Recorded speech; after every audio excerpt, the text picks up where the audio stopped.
but Elizabeth Warren did finally release a Medicare for All plan. And listen, y'all, Elizabeth Warren has had this habit of taking other people's plans and significantly watering them down. And so if you were expecting there to be a different result from Medicare for All,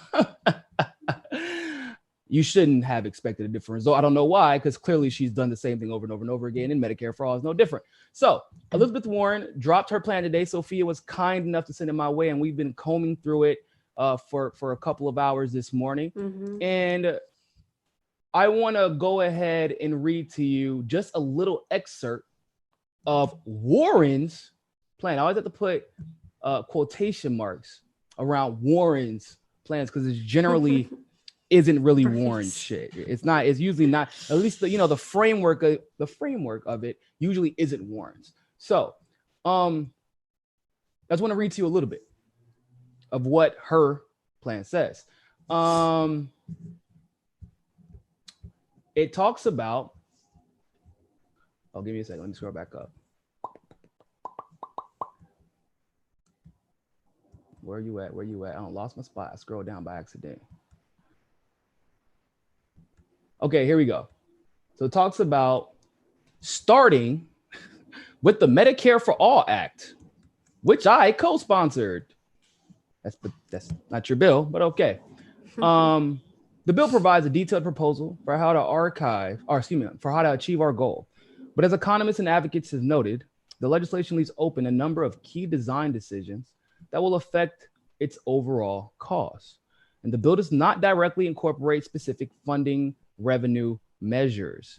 While much of this ambiguity results from the reasonable choice to delegate significant implementation discretion to the executive branch. Oh, I get what they mean. They mean leaving it up to the Department of Health. It has also allowed opponents of Medicare for All to make up their own price tags and try to scare middle-class families about the prospect of tax increases. Despite the conclusions of experts after expert that it is possible to eventually move to a Medicare for All system that gives both high quality healthcare for everybody and dramatically lowers costs for the middle class family. It's kind of weird that she's so obsessed with the middle class because there's a lot of poor people out there, and I wish you would kind of acknowledge them, but it's Warren. The best way to fight misinformation is with facts. That's why today I'm filling in the details and releasing a plan that describes how I would implement the long-term policy prescriptions of the Medicare for All Act and how I would pay for it. Now, already, Elizabeth Warren is telling you, this is my plan. My plan is the bill that Bernie Sanders introduced, but I'm going to call it my plan and then just decide to say, I'm going to list how I would pay for it, which, by the way, she would not exclusively be able to do, by the way. But she said, I'm going to list how I'll pay for it. So now it's my plan. Now it's my plan. Like, that's generally not how you can do. That's not how you do that. You don't just get to claim a plan as your own because you say, well, I'm going to pay for it with American dollars instead of, Korean yuan or is it won? Is that what it was? Yeah, Korean won. Like, that's not how it works. So it's already a red flag because, like I said in the beginning, she takes plans and then waters them down. So I'm going to tell you what she says as far as the cost is concerned. And then I'm going to let Sophia break down the fundraising mechanism for the plan. So it says that to maintain our healthcare system will cost us $52 trillion over 10 years. Most of you are already aware of this because Bernie has talked about this often. Now it says that we have option 2, which is switch to Warren's, as she says, my approach to Medicare for All, which would cost the country just under $52 trillion under 10 years. Now, here's where that is kind of interesting. That number sounds very specific, and the amount of time, once again, probably sounds very specific to you, right? That's because it's not her approach to Medicare for All. at least what she's describing here, that's Bernie's approach. And that number that she got, she didn't pull it out of thin air. That's almost exactly to the dollar, the number that Bernie has been floating around as far as the total cost of healthcare over the next 10 years. So remember, they always say, well, Bernie, your bill will add, $32.6 trillion to healthcare spending over 10 years. And if you combine that with the current healthcare costs, that's almost exactly the same number. So Warren literally used Bernie's numbers and are now pretending like not only is the plan hers, but the numbers are hers and the statistics are hers. But she interprets them a little bit differently. So Sophia, can you break down really quick some of the ways that Elizabeth Warren plans on funding this plan? So she says that she's going to make it so that you tax like the wealthiest individuals and biggest companies. But there's an article that just came out today, and it's from People's Policy Project, and it's called Warren's Perpetual Medicare Head Tax is Unworkable and Bad.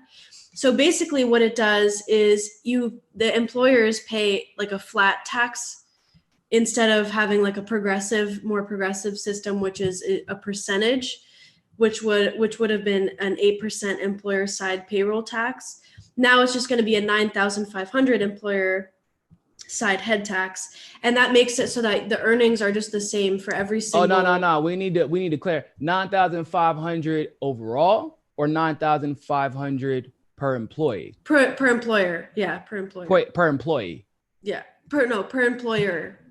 Because the employer is the one that's paying this.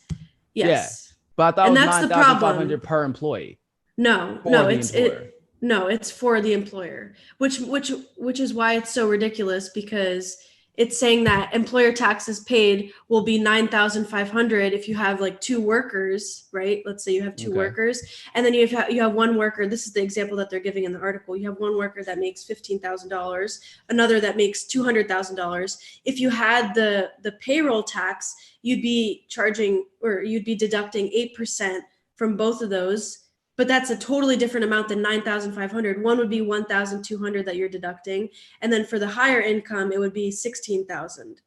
So you're losing so much revenue by just having a flat tax. Just like if you had a regular flat tax for everyone rather than having a progressive tax system, you would have the same problem, which is you don't get enough revenue from that. And it's hurting the people who make lower income. Because that's 63% of that person's income is going to their healthcare costs. And that's what their employer is taking away from their income. So now, Warren did Warren say that she said over 50, if you have over 50 employees. Yeah. So if you have less than 50 employees, this won't apply to you. Yeah. So there are three different parts of it. So the first part is that they pay the employer Medicare contribution, which is equal to 98% of their per employee healthcare costs in the year prior to Medicare for All's implementation. And then the second part is that if you have less than 50 employees, then you're exempt from having to contribute. Well, hold on. There's a caveat to that. So if you have less than 50 employees, you would be exempt from this requirement too, if they aren't paying for employee health care today. Well, it says initially and forever. Well, no, what I'm saying is you'll only be exempt if you're not paying for your employees' health care today, right now. Oh. Mm-hmm. So in other words, if you're currently funding your employees' health care, you will now have to, even if you're a small business, you will be paying that flat tax. So if you only have 5 employees, you could just go ahead and take out 9,000 or 9,500? Mm-hmm. So 9,500 per year. By the way, this is also something very important. This would, like Sophia said, this will be paid before you get any benefits whatsoever.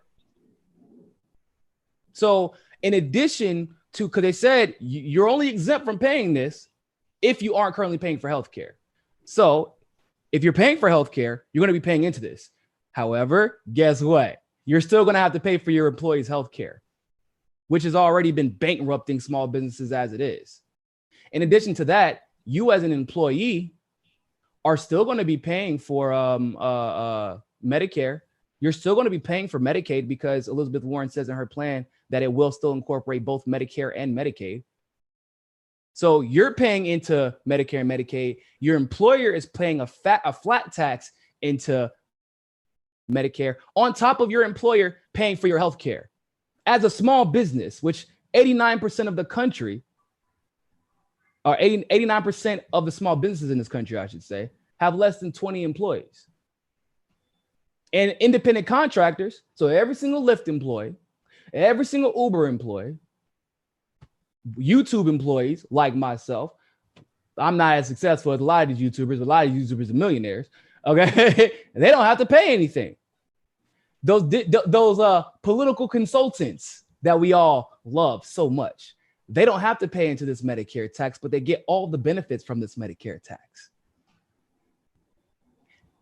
If you're wondering, I'm looking at this. Sorry, I was just going to add, it's like, it's not really clear, but maybe you're right where it's 9,500 per employee, but that's ridiculous. I mean, like for a small business, because it's just not clear because it's saying per employer, but then I'm guessing that it's like depending on how many employees you have. Because here it has a graph where it's looking at the progressive 8%, right? Based on each worker's income versus the 9,500. So I'm assuming, I guess it is per employee, but that's absurd for those people who maybe they have like 51 people who they hire, and they're going to have to end up paying. Yeah. 10% of the country still has over 20 employees, right? And so when we're talking about like franchises, for example, which we don't consider like the McDonald's down the street or the Sonic down the street a small business, but a lot of the time those companies are owned by individuals that are part of a franchise, a larger franchise. So if you own a Chick-fil-A, which by the way, if you want to own a franchise of Chick-fil-A, you want to know how they're so good, they put their franchise owners through the ringer. You have to go from a janitor to a manager. And so you are a small business owner, essentially, although you belong to the Chick-fil-A brand. If you have over 50 employees, you're going to be paying for that healthcare. Or you can hire them as an independent contractor, and then you don't have to pay. You don't have to contribute to this. You don't have to pay at all.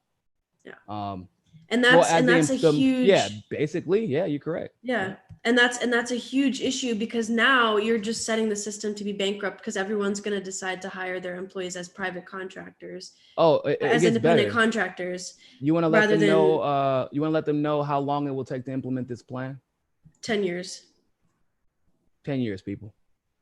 Out of curiosity, everybody, if you have diabetes, you got 10 years to wait for this plan to be implemented. I think so. And it's not even clear from what I've seen how she plans to work that transition. Like if is it going to be a public option for 10 years? Because that's everybody will opt in immediately.